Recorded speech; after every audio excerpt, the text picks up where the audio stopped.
Good morning, my beautiful people. This is John from USA London. Welcome back and thanks for watching. If it's your first time on my channel, as always, welcome. Welcome back to Sunday Talk episode number 92. In this episode, as always, I'm gonna go over some of the questions I received from you guys.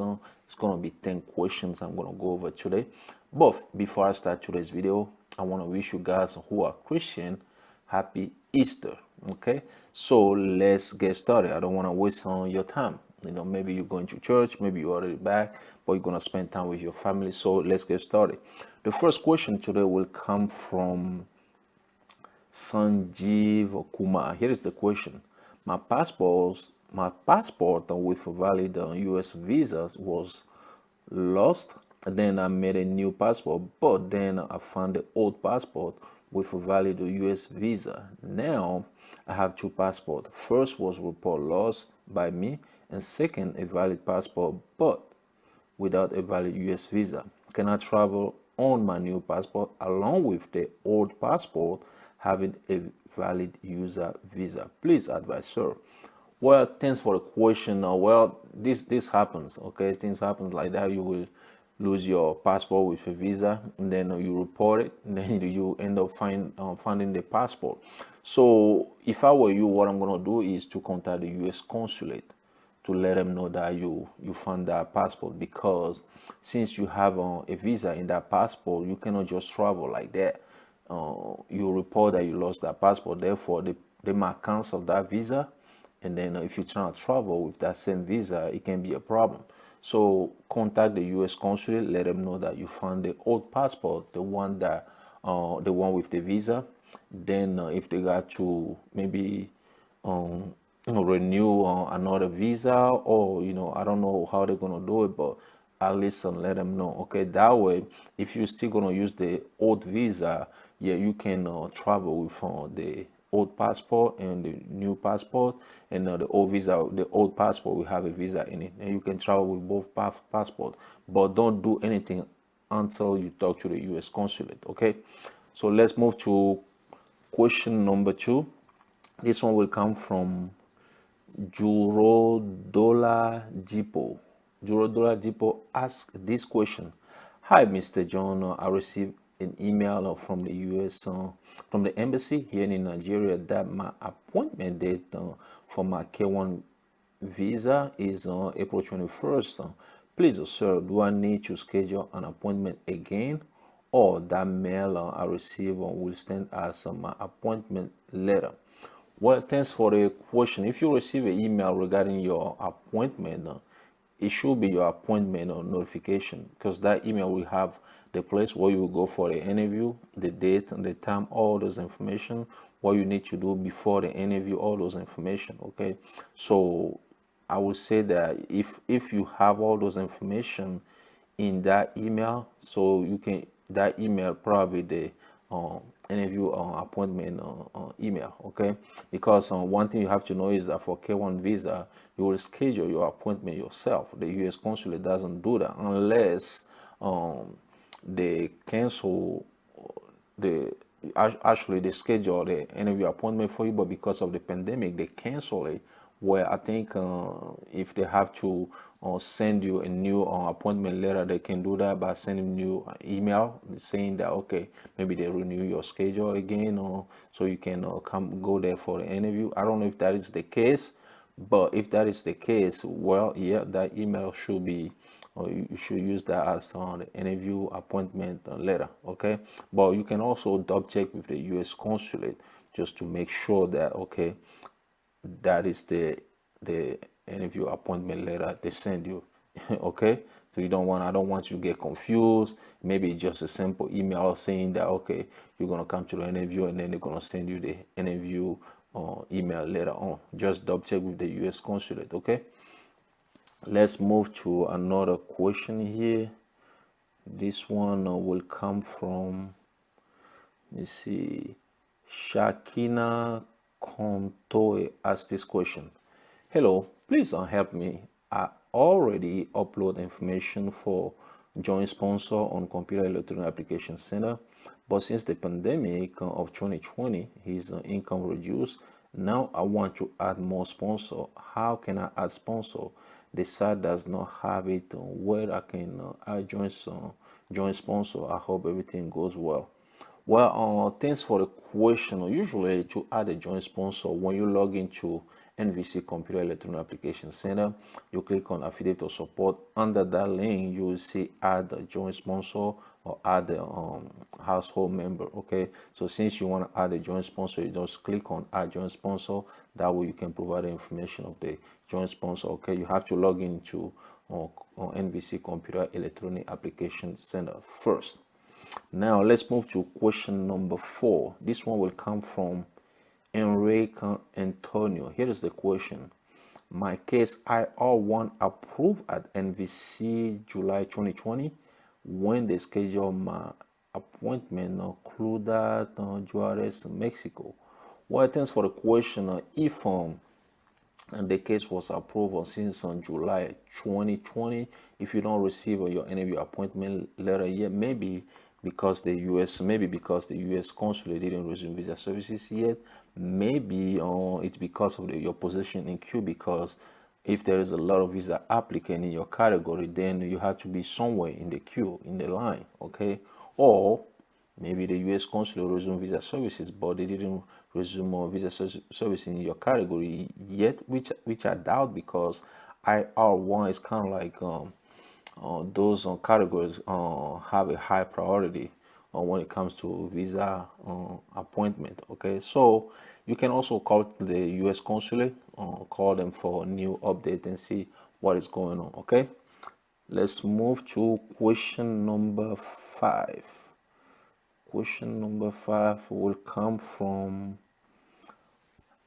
Ivy Mary Gattoni. Here's the question. Hello, the affidavit from friends that shows they know you, do they have to be certified?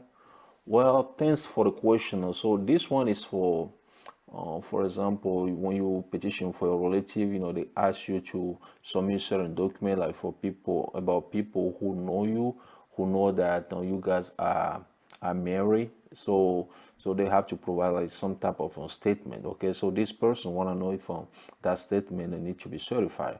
Well, I know people who never certified those statements and they send it to USCIS, but to make it more authentic, I think is if you certify, it's gonna be more authentic. Basically, that's what I'm trying to say. So you can do that, or like I say, I know people who never done it like that and just write a statement, sign it, and then send it to USCIS. Let's move to question number 6. This one will come from Taye. Taye asks this question. Hi friend, please help. My parent get visa interview appointment, but I don't know how do I download interview letter. Well, thanks for the question. Well, it's not that complicated. Okay, once you receive the email from NVC regarding the interview appointment, well, you just print it out. You use any printer to print it. If you don't have a printer, or maybe you don't know exactly how to print it out, ask somebody. I'm sure there is somebody around you, where you are, to show you exactly how to print that letter out. Print it out, and because you're gonna need it to, or your parent gonna need it for the visa interview. Okay, let's move to question number 7, I believe. Yep, number 7. This one will come from Charlotte Patterson. Charlotte Patterson asked this question. What is the priority date and how do you know what yours is? Well, thanks for the question. The priority date is basically the date your petition or your application was filed with USCIS. That's the priority date. Okay, to find yours, so when you check your receipt letter on the I-797C, you will see the date on that the case was filed, and that will be your priority date. Okay, let's move to question number 8. This one will come from Eli McFarlane. Here's the question. My daughter is waiting for her letter for interview since August 2020. What is your intake on this, John? Well, thanks for the question. Just like I told the guy who was waiting for interview appointment in Mexico. Well, if your daughter doesn't get a interview appointment letter yet, maybe because of the U.S. consulate. I don't know if the U.S. consulate resume visa services yet. You can double check that. You can call them and ask them, or maybe because of the position of the case in the queue in the line, or maybe the U.S. consulate doesn't didn't start interview appointment in your daughter's category yet. Maybe you gotta be three of those things, okay? But like I said, you can double check with the U.S. consulate to know for sure what is going on, okay? Let's move to question number 9. Question number 9 will come from inspirational videos. Before immigration visa interview, when we need a medical, is embassy update us to do medicals? Yes, once your case, once the NVC schedule interview appointment for you, you will get a notification from the U.S. consulate later on regarding your medical examination. They will tell you exactly where to go to for your medical examination, all those stuff. Okay, so it gotta be right after NVC schedule your interview appointment for you. So you will receive a notification with the link that will tell you exactly what to do to start your what do you call it, medical examination process. Okay, so let's move to the last question of today's video, which is gonna come from Abebresi Paul Jr. Here's the question. Always on spot on as usual. Keep the good work. Please, my priority date is April 24, 2014. That means that is current, and I have to request for an interview. I'm done with my DS and 260 form, and I have submitted all my document, and it's been approved by NVC, which was in October 2020. I'm waiting for an interview appointment. Do you have to request for an interview, and how do I request for an interview?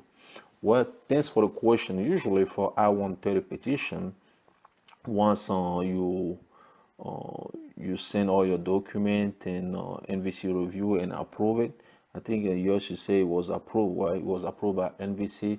You don't request the interview appointment. NVC will schedule that interview for you once there is a spot available at the U.S. consulate where you, or I don't know if you are the petitioner or the beneficiary. So where the beneficiary will go for visa interview. Okay, you don't request that.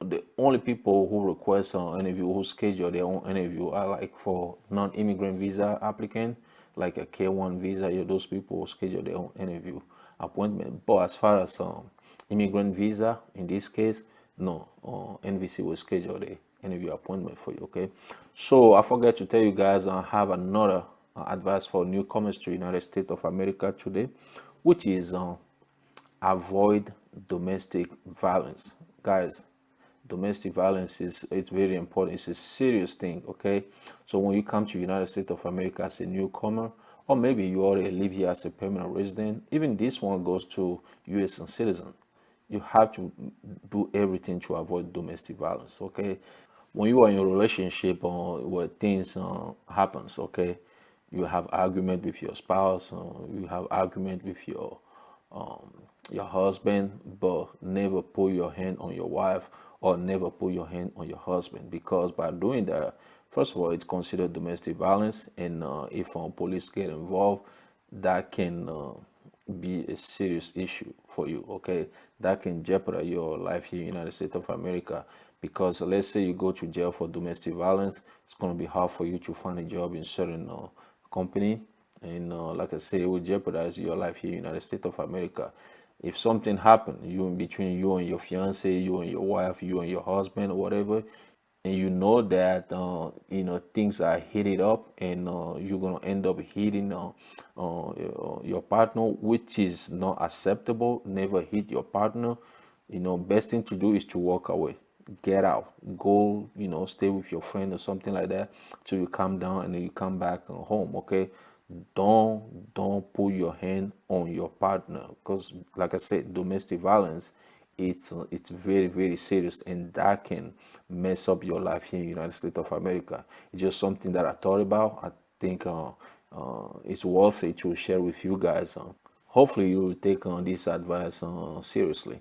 Okay, guys, that's all I have for you today. I hope you learned something from this video.